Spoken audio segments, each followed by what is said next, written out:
Hey everyone, John here with a quick news update on Pokémon Sword and Shield, as Eurogamer got a chance to sit down with Junichi Masuda and Shigeru Ohmori to talk about certain aspects of the game. You can find the full interview down below where they talk about Surfetch and also Galarian Wheezing, but I want to focus on a few very specific parts.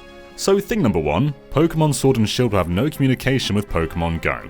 Eurogamer asked, there are some features in Sword and Shield that seem inspired by Pokémon Go, the raids, the co-op element, carrying a smartphone with you. Will there be any Pokémon Go integration like there was in Let's Go? To which Ohmori replied, in Pokémon Sword and Shield there's no direct communication with Pokémon Go, but you'll have seen the announcement for Pokémon Home. There are plans to take Pokémon from Pokémon Go and take them around with you, so that's something we do have. And then perhaps the more important part, Eurogamer asked, has some of the negative feedback from the Pokédex had much of an impact on the morale at Game Freak? I know you've mentioned that you're personally disappointed to not be able to include all the Pokémon. Did the team feel saddened by the reaction at all? To which Masuda replies, of course. You know, you see these sort of negative comments and it does, as a developer, make you feel down about certain things. But at the same time, you have to take criticism. For example, with Pokémon Let's Go, early on there was a lot of comments that it was too easy or a bit too kid-focused and that sort of thing. That sort of comment is something you see and you take on board, and really try and base improvements in the next game on the feedback you received from the last one.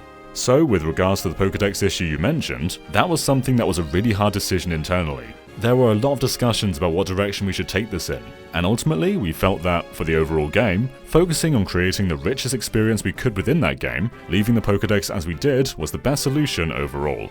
So there's a few things in there. 1. Pokémon Sword and Shield will have no integration with Pokémon Go outside of Pokémon Home. 2. Game Freak's morale was sort of hit by the negative comments. And 3. Feedback is taken on for the next game, although it seems the decision to cut Pokémon was a deliberate one. So what do you guys think about all this, and how is Sword and Shield shaping up for you? Let us know down below, and of course be sure to subscribe to Game Explain for a lot more on Pokémon Sword and Shield, and other things gaming too. Until next time, bye!